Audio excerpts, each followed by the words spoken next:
IELTS, one of the ways they test you the most is through paraphrasing.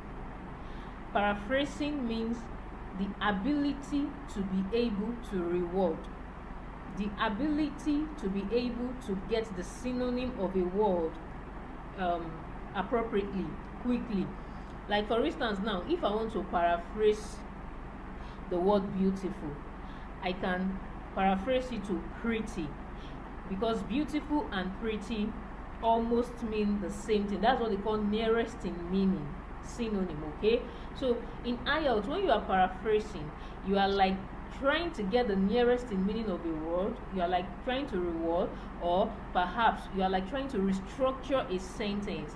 For instance, now if you see the sentence in question number 21, Paul decided to get work experience in South America because he wanted, if I want to restructure that sentence now, I can say Paul wanted, I can bring the subject as the object, and I can take the object to the, I have restructured. And when you are restructuring, some verbs change, some verb form change, okay, and some tenses change, and some noun forms change, some things change in the sentence. But then paraphrasing doesn't mean you are changing the meaning.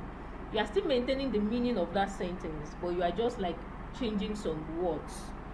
So when you are paraphrasing, it means you are like rewarding, you are like finding the nearest in meaning. So in IELTS, they test you by paraphrasing. Paraphrasing is they want to know if you really understand what they are saying. They don't really make it straightforward. So for this particular question type now, for this section theory, I said it is called multiple choice. So if you want to take notes, you can take notes now. Multiple choice tips. Tip number 1 for this type of question is that you have to take note of the keywords in the question. You have to take note of the keywords in the question. Every question has their own keywords. Every question that you have here have their own keywords. If you look at question number 21 now, Paul decided to get work experience in South America because he wanted. Now if you look at that question number 21, what you now ask yourself is that what are the keywords in this question? Paul decided to get work experience in South America because he wanted. They are not asking you have to understand the meaning of your question. After getting your keyword, what does that question mean? What is that thing that Paul wants? What does he want? And what is that thing he want that made him to decide to get work experience in South America? Is it to teach English there? Is it to improve the Spanish? To improve his Spanish? Is it to learn about Latin American life? Now, one thing about multiple choice question is that while the person is talking, the person may likely mention all the options. Now, I told you section 3 is a conversation. While they are both talking, maybe Paul and somebody are both talking, Paul and the other person may likely mention all the options. Like if we mention to teach English there, to improve his Spanish, to learn about Latin America. So that's where they now make it tricky for you. The question is now, which one is now the correct answer? Even after he has mentioned all the options, which one is now the correct answer? Now, the way you get the correct answer is through your keyword.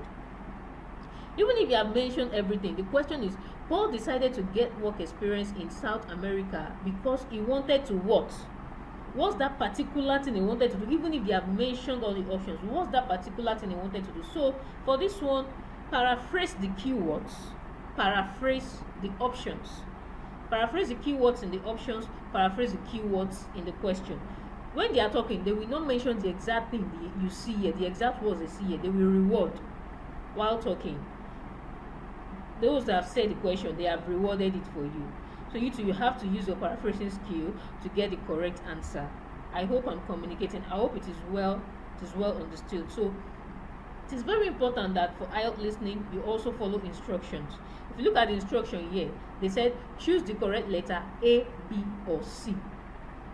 So that means you are giving them the answer in alphabet. You are not writing the words. Your answer for number 21, is it A, is it B, is it C? 22, is it A, B, or C? Whichever one it is there, you are giving them in letters. Okay? So these are some things to take note of. Before we do the test on this, we are going to do a classwork on this now, question number 21 to number 26. Before we do that, is there any question from anybody? Please feel free to ask your question now. Any question?